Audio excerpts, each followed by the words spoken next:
ايه عاملين؟ كويسين؟ هقول لكم كلمتين عشان داخلين على السنة الجديدة. اللي عايز يريح باله في السنة الجديدة ومش عايزين الحوارات بتاعت السنين اللي عدت ترجع تاني يسمع الكلمتين دول. اي واحد يجي لك السنة الجاية بتاعت 2023 دي يقول لك انا صاحبك، عايز امشيك، انت حبيبي، انت اخوي اللي ما جابتهوش امي، انت مش عارف ايه، انت شقيقي، انت اهم حاجه انت عندي في الدنيا، الحوارات اللي بتحصل والافلام القديمه اللي كانت تحصل بدري دي لا. اي حد عايز تصاحبه في السنه الجديده او عايز يصاحبك قول له روح اعمل لي فيشو تشبيه الاول.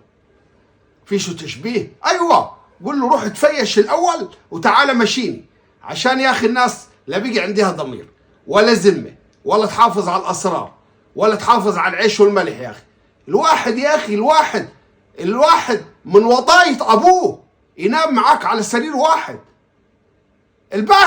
الباسك ياخذوا من الدولاب يلبسوا، قميصك يلبسوا، بنطلونك يلبسوا، جلبيتك يا اخي يجي يكون جايبها من الموقع تقول له خد البسها. وبعد ما اخي يزعل معاك زعله يفضحك في البلاد. وقبل كده يجي يقول لك انت حبيبي، سرك في بير يا باشا، سرك في بير.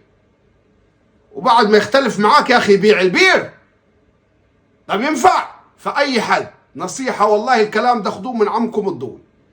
لا في اصحاب دلوقتي ولا في ناس تتماشى، كله كده والله، كله اونطه. ولا في حد بيغمز مع واحد كده اللقمه في طبق واحد ولا ياكل معاه عيش وملح. العيش والملح داب والعيش كلته الكلاب. اللي عايز يمشيك قول له اعمل لي فيشو تشبيه يا باشا الاول وتعالى مشيني، غير كده هتتعبوا دماغكم والله ما في حد يتماشى.